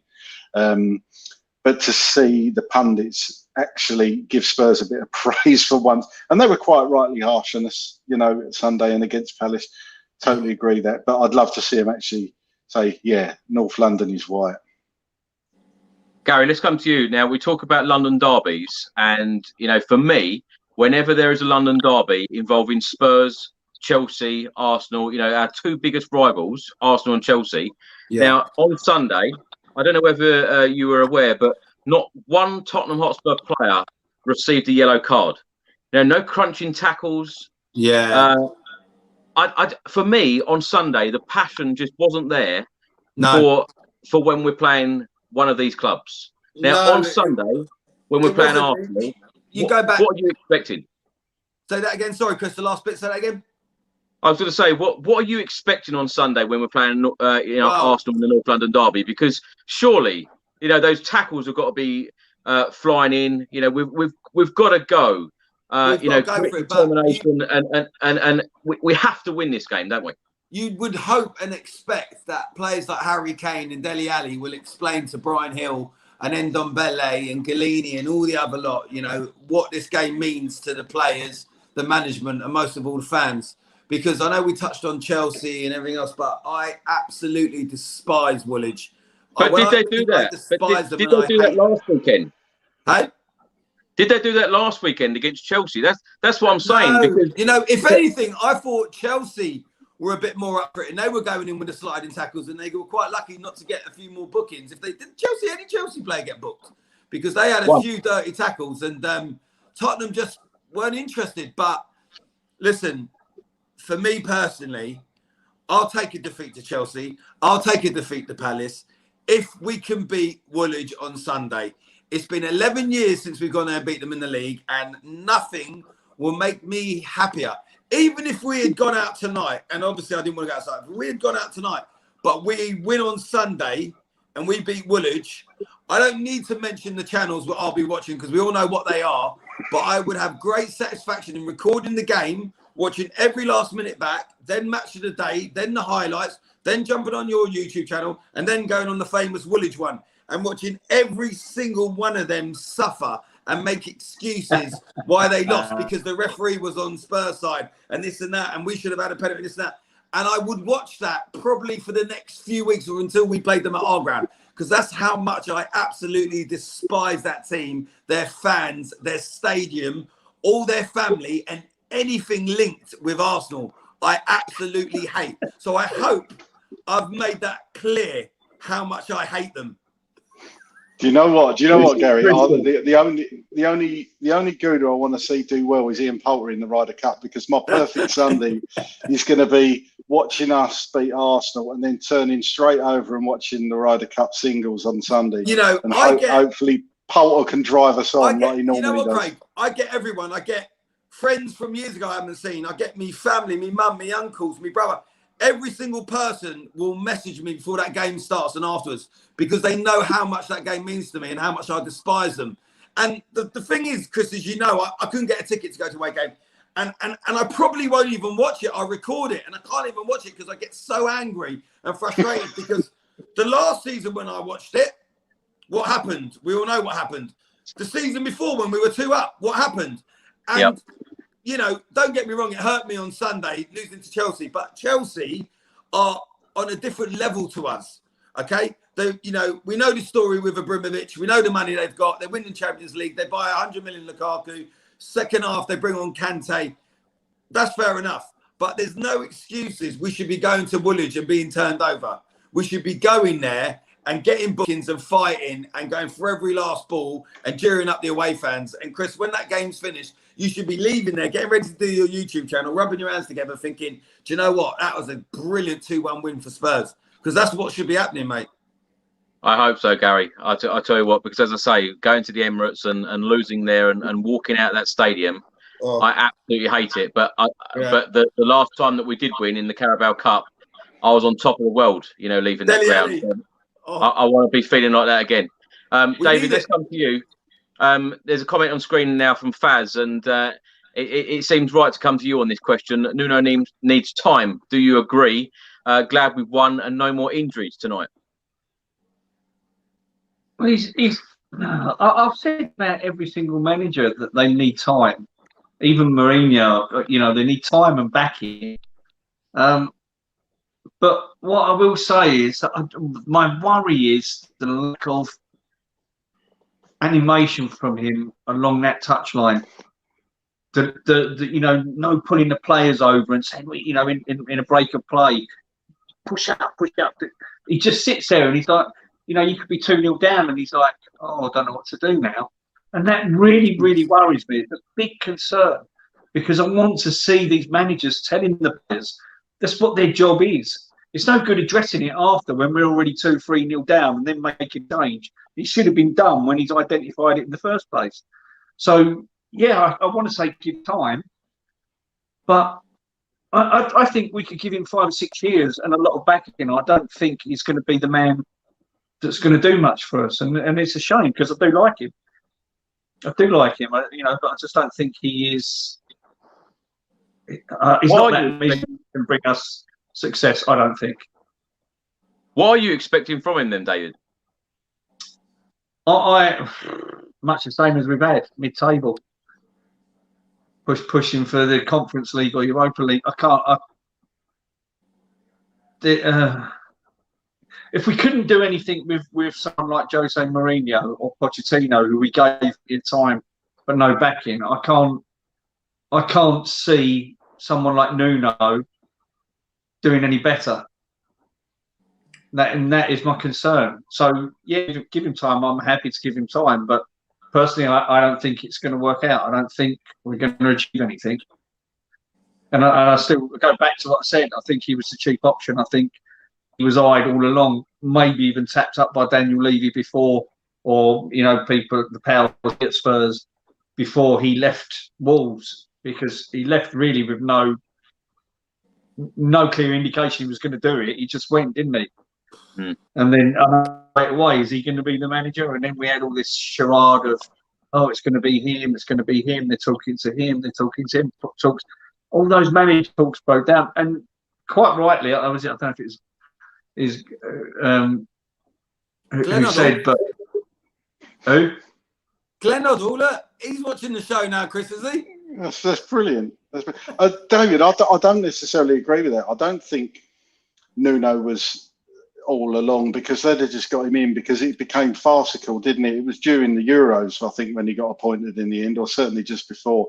Yeah. And we have 80 odd days. It was ridiculous, and he left. And I genuinely think we were trying to get Poch. I genuinely think Conte, but you know, and Ten Hag, I genuinely think they tried, and they were trying, and it just so happens that they either couldn't get who they wanted, people didn't want to come, and Nuno was available, and they thought, well, look, I think what happened is they thought he's a proven Premier League manager, and we need a manager, and they went for somebody that obviously wasn't their first choice. I'm not saying, Craig, I'm not saying that's what happened. It's just a gut feeling from me that we all know how Daniel Levy works. He likes the cheap option. He likes quick, you know, and we've gone through the charade of, oh, we tried to sign this player, we tried to sign that player. But if you really wanted a player that you was going after, you would get them. You would get them. There's no, you know, we wanted Jack Grealish. If we really wanted him, we would have paid that money for him.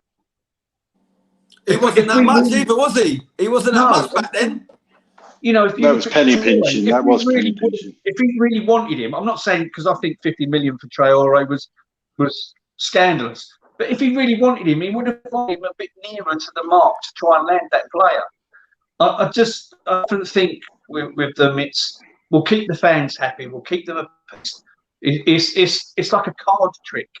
While he's doing one thing with one hand, he's doing something with the other hand. And I genuinely do think that. I think it was like an all because how many of us wanted Nuno as manager? Not many fans wanted him. Just a handful. If he'd have come out straight away and said Nuno's our next manager, you imagine the fan base. I just think that it's just all, we wanted him, but we couldn't get him. The talks fell down, you know, they broke through. And that is I'm not saying it's what happened. Craig, you may absolutely be right. I don't know, but that's my gut. David, but based on saying about you know, you're saying about players there. You made a good point about if you want to play, you just go and get him. Apparently, we was in for Messi and we couldn't get Messi. I'm not surprised we didn't get Messi. But for me, and Chris knows my opinion on Adama Traore because I've said it before. I think we should have gone to try and get him. And there's another player I think we should, and I think was gettable, is Alain Saint-Maximin from Newcastle. I think, imagine you had Traore on one wing and Saint-Maximin on the other wing. And you'd bought Danny Ings, right? And you'd had those two running at you down the wing, and Harry Kane and Danny Ings in the middle with Ndombele behind. Christ Almighty! What an attacking lineup and choice of players. I mean, we have got Harry Winks though, mate. Oh, don't forget him. I know he didn't play tonight, but we got Harry Winks. I'll tell you what, I forgot that, Gary. You're right. Sorry, mate.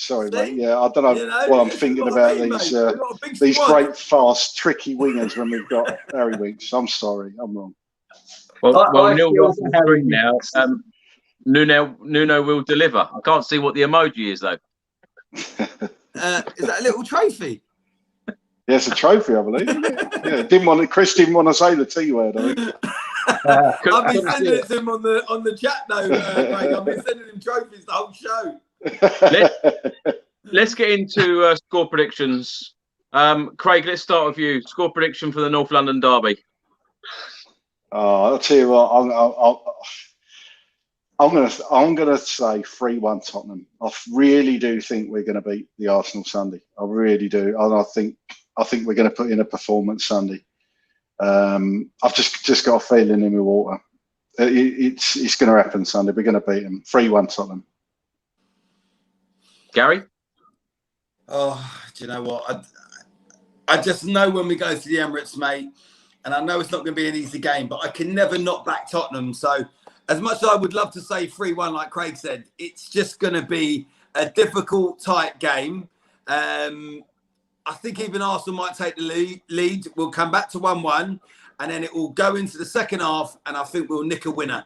And who's going to get the winner? We'll go. I don't know. Harry Winks. Maybe even Ndombele might last the whole 90 minutes, and then get one in like the 85th minute. So I'm going to go for Son and Ndombele to get the winner, and we beat them 2-1. Not Harry Winks. Not Harry Winks to get the win. Yeah, Harry Winks might come on in injury time and get a third with an overhead kick. Or off his arse from a corner. That'd be good. Yeah. I wouldn't care if he scores. He scores. It's brilliant, and I feel for him because I want him to do well. Be over the moon. I'll be ecstatic. Get ready for the voice notes, lads. If we beat them. Yeah, he's one of those players. I want him to do well, but he's not shown any improvement, and it hurts me to say that he's not good enough because I like him. It's just he isn't good enough for the team. Nah, he's not good enough. No. See, before we come to you, David, look at all these comments on screen. Like every single person watching this is going for a Spurs win. Are you feeling the same? I'm going to say 2-0. I'd say 2-0. And I think we'll score on the side of half time. I think Harry Kane, Son, you get the first. Harry Kane get the second. Kane's got a good record against Arsenal. Yeah, great record. But I think it will be tight. I don't think that it's going to be free flowing and we're going to be constantly attacking. I think there's going to be squeaky bum times quite a lot through that game because they've got a lot to prove. And they're probably sitting there in the same conversations as we are. Are we going to go out and attack them? Are we going to, So I think 2-0. I'll make another prediction. Romero will get booked. Romero. Well, if Ndombele plays, he'll fall over and wave his arms in the air. Well, the form book certainly does go out the window when it is a North London derby, and when you look at Arsenal's results so far in the Premier League, as we all know, they lost their opening 3 Premier League games. We're sitting bottom of the table. Of course, Spurs were sitting top. They hadn't scored a goal in the opening 3 games, losing 2-0 at Brentford, losing 2-0 at home to Chelsea, losing 5-0 away to Manchester City. And then, of course, their last 2 Premier League games, beating Norwich City at home 1-0 and then beating Burnley away 1-0. of course, they've had 2 wins out of their last 2 games. We've had 2 3-0 defeats. And all 3 of you are going for a Tottenham Hotspur win. Yeah. I'm going to go for a 1-1 draw. But I think when it's the North London derby, Chris, you've just got to be hopeful and positive. And it has been 2 defeats, but don't forget we did win tonight. So we drew tonight, but we did win. We drew. We went through. But we won in the end. Yeah. We scored some good penalties tonight. You know, so at the end of the day, we won. Might get a few penalties on Sunday. And it might have gone to penalties and won, but it's still a result. And we still go into that game on Sunday with scoring 2 goals in open play. And how many penalties did we get past? 3? 3. Yeah. I've got to say, that I mean, in the past, it may have been a game that we would have lost on penalties. Say again? Yeah. In the past, that probably would have been a game we would have lost on penalties tonight. Yeah, well, that's the positives. So, apart from my rant earlier on when I got on, born out of frustration of dropping, losing 2 goals after being in control. Yeah, but every reason to. You've got every reason to. David, I wish I'd have asked you that question, the Arsenal Spurs prediction when you first come on. I reckon you'd have said we had lost 4-0. Yeah. No, I still would have thought that because I kind of think I often think you can't go very few teams going on like a losing streak like that. You might draw, but you wouldn't go on 3-0, 3-0, and then maybe 2-0 or something like that, unless you're really absolutely dire. I think we've got to hope that Mora's fit for Sunday. We really need Mora back in that team. Well, Harvey writes on the screen now, worried that not enough of our players score goals. This is what I said earlier, isn't it? A number of the players do need to step up because we cannot keep relying on Harry Kane and Heung-min Son. So the likes of Steven Bergwijn when he's back in the team, Dele Alli, Brian Hill, for example. A number of these players do need to step up now and start chipping in with the goals, don't they? Particularly after the fact that Carlos Vinicius got 10 goals for us last season. He's gone back, didn't replace him. Gareth Bale got 16 goals. There's 26 goals there. That we haven't replaced. So, these players do need to step up and start chipping in with the goals, don't they, Craig? They certainly do. Certainly do. I've banged the drum about we should have got Bale back. Yeah. I've said that all along. But, I would have loved to have seen him. I mean, just from a personal thing, I'd have loved to have gone there and seen him play in a Spurs shirt again. But he didn't want to know that was a thing, wasn't it? He could turn the game. I'm still looking for that player that comes on. All last season we had when Bale was on the bench, you knew you had him on the bench, and it was just a bit of excitement coming on. You knew you had a player there to turn the game, and for me, we still haven't quite got that. No. And Ndombele does it in fits and starts. But when Ericsson was coming on at the end of his days at Tottenham, you knew you had somebody coming on that could change the game. And for me, we just haven't quite got that missing piece of the puzzle. But there are a few other pieces of the puzzle. I think we can get there with Ndombele, I do believe he can be as good as Bale, in that midfield and stuff. I really genuinely do. And like what Chris said, now he's starting for us and doing the whole games. Maybe on Sunday will be his game to shine. He might surprise us in that North London derby, you know what I mean? And let's hope that Harry Kane gets his first Premier League goal against Arsenal. Mary writes on screen now, get yourself a coffee, Chris. Spurs 3, Arsenal 1. Do you know what? It was so funny a couple of weeks ago when we were on one of these Spurs chat videos because someone actually put, and I've never forgot it, if Chris's predictions always come true, it'd be like 38 wins out of 38 games. But I did actually say that I predicted 2 draws. So it was like 36 wins that I predicted and 2 draws. So this is one of the draws throughout the season that I'm going for. You can't go against your team, can you? You can't say we're going to lose. Do you know what I mean? Well, even if we'd lost tonight, I'd still say we beat Arsenal. You know what I mean? Do you know what, Gary? When we were in the pub, I saw you in the pub on Sunday before the Chelsea game. Yeah. And a lot of the people that we were having a drink with there, a lot of them were saying we're going to lose today. And I said I wouldn't leave my house if I genuinely thought that Spurs were going to lose, and I had that mindset. No, we're going to lose today. I wouldn't go to the game. And I couldn't be like that. You know, that's, I would. I would, because I would go in the hope that I'm wrong. Yeah, I mean, at the end of the day, that's what keeps you going. That's what makes you go to the games. That's what makes you tune in. That's what, you know, makes you put it on the radio, because there's always a chance. And, you know, there was a lot of fans as well who thought, you know what, we're not going to get a result against Chelsea. And yes, we didn't get a result. But I tell you what, there was a hell of a lot of half-time when I went down for something to eat and stuff that were very different and thought, you know what, we could win this game. And anything could happen in a game. And we're talking about players stepping up and performing and this and that. But so many things you've got to take into account, especially in North London derby. You know, you've got to take into account VAR, the referee being influenced. There's so many things, players losing their head. Absolutely anything can happen in that game. And we could quite easily win that game. And that's why you've got to go to that game, Chris, on Sunday with a positive mindset and say, we can go there and beat them. And like you said, they were bottom of the league. You know, we can go to that ground and beat them. You know, if we've gone to like Wolves and stuff and beaten them, there's no reason we can't beat Woolwich. Well, at the end of the day. We were talking about the Wolves game tonight in the Carabao Cup. Final question for you all. Can Tottenham Hotspur go on to win the Carabao Cup 2022? And what do you know, from what you've seen so far of Tottenham in the Premier League, where will we finish at the end of the season? Craig, let's start with you. Carabao Cup, I think, you know, anything can happen in the cup competition. I think we've got a good chance as anybody. Do I think we'll win it? No, I don't. But I think we're going to get the next couple of rounds at least. I think we will get past Burnley, and then it's just luck of the draw. Luck of the draw.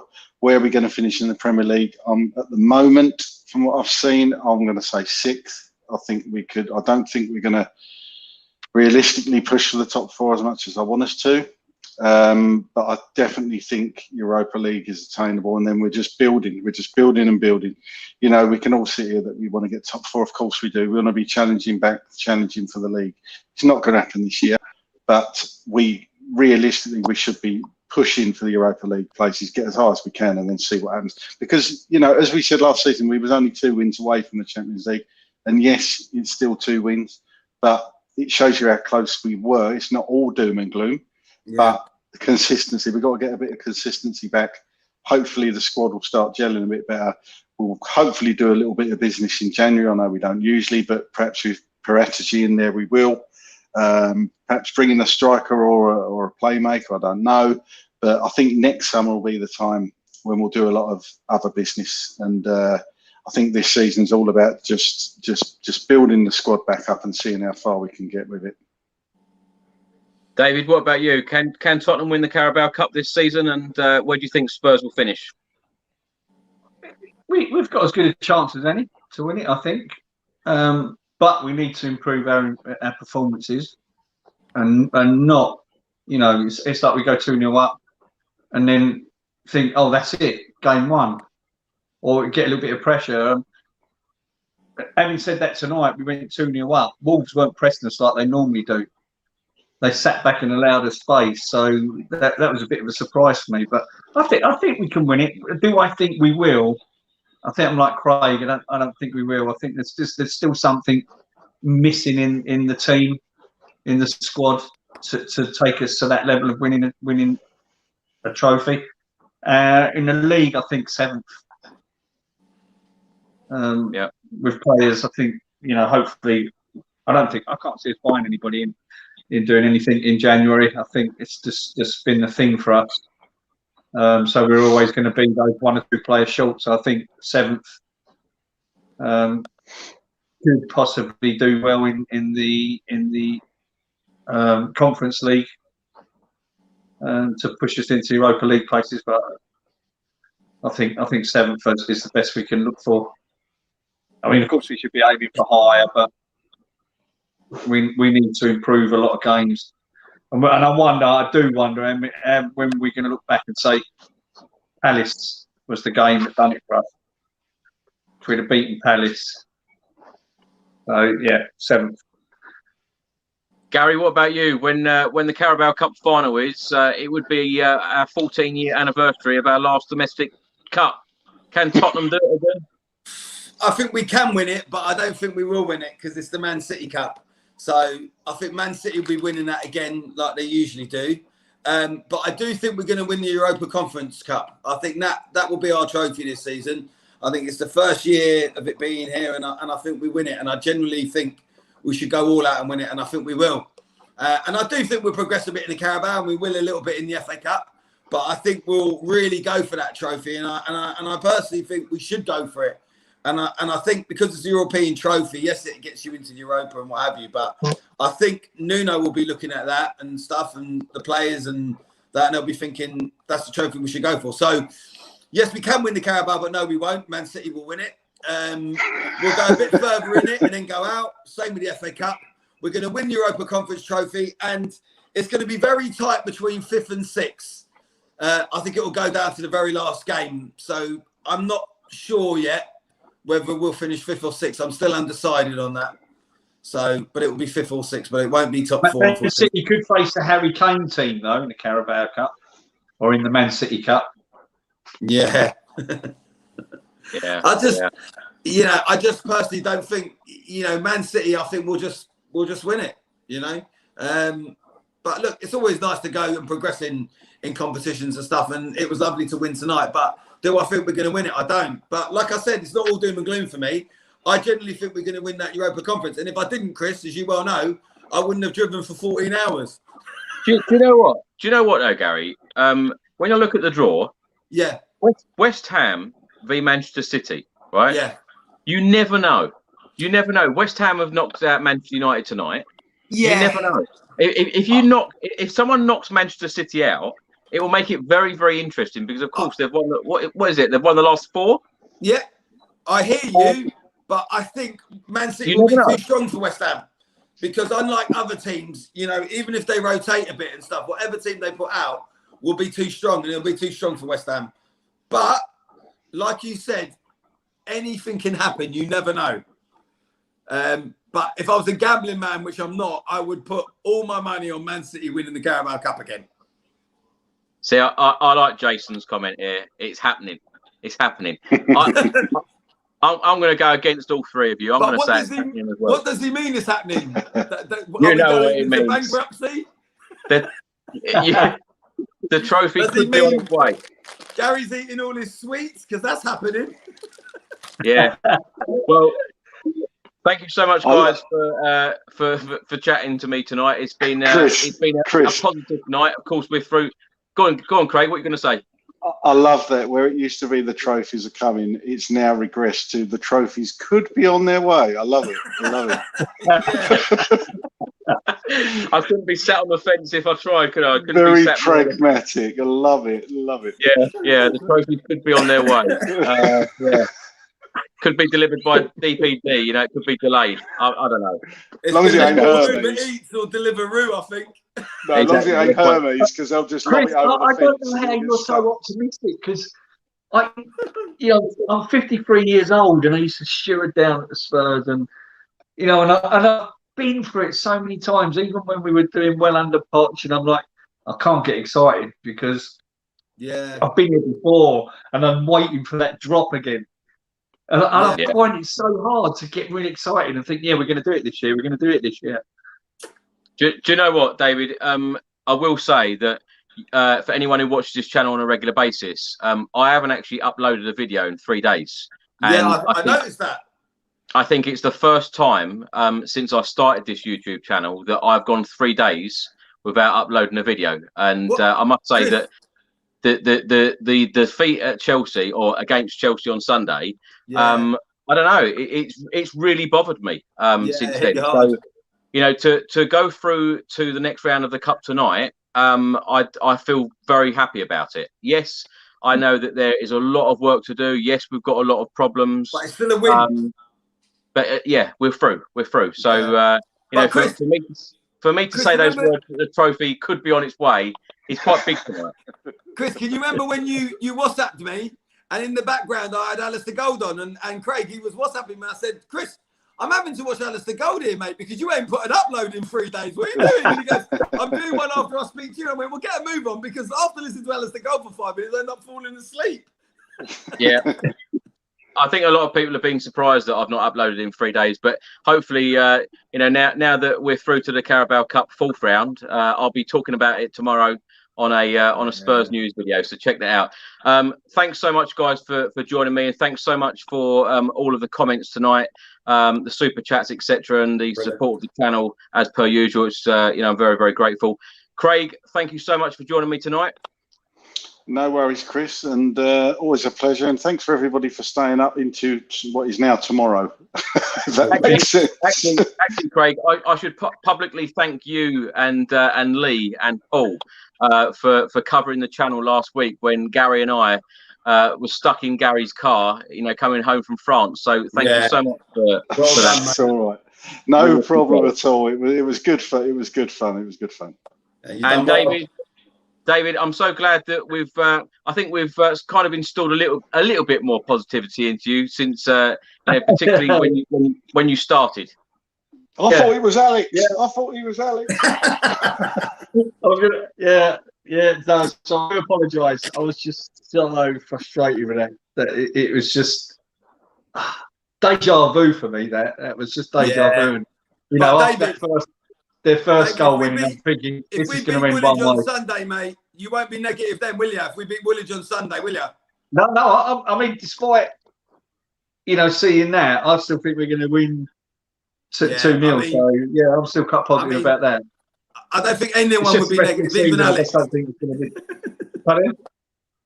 I said I don't think anyone would be negative on Sunday, even Alex. If we beat Woolwich, mate, I think we'll all be very, very happy. Gary, that's when the flags go out in my front room window and everything. I go all out. That's like a cup final for me. Never mind going through the next stage of Carabao. We beat Woolwich, and I'm celebrating for the next few weeks, mate. Gary, and finally, thanks so much to you, and thanks so much to you for driving last week to France. Anytime, mate. We got plenty of more fun trips and stuff to come, as you well know, mate. The next one's in the bag already, so I'm looking forward to it. That should be on Sky, the Ralph and Ricky's road trip. It should be. I'll tell you what. Chris and Gary go to France. I'll tell you what. They'd have to put it on after 9 o'clock because just very quickly, one of the funniest things, Craig, was obviously we were driving on the other side of the road. So when you do like the toll roads and stuff, it's on Chris's side, right? I was so tired driving. Every time we pulled up to toll road and you had to throw coins in or a card, I got further and further away. And we had about half a dozen toll roads, right, all the way back to what's it called, Calais. In the end, when we got to the last one, Chris just lost his head. And he's like, "Go, I got to get out." And I said, "Don't moan at me, you got to get out the door. I've just driven 1,000-odd miles." And we was at that stage. I actually had to get out of the car to put the money in the machine. It was that far away. That's brilliant. Love it. Yes. Yeah. Right, Craig, David, Gary, thanks so much for joining me. Really appreciate your time tonight. Yes, Tottenham Hotspur have gone through to the 4th round of the Carabao Cup. Let's hope that we can lift the trophy. Go all the way to the final. Why not? Let's wait and see. Anyway, the North London derby is Sunday. Let's hope that we're all smiling because, of course, we all feel very nervous about this game. It's never straightforward. So let's hope that Tottenham can do the business, get the 3 points, climb up the league table, and most importantly, just get the win. Thanks so much for watching, everybody, and come on, you Spurs. Thanks for having me on again. Cheers, Spurs. Come on, you Spurs.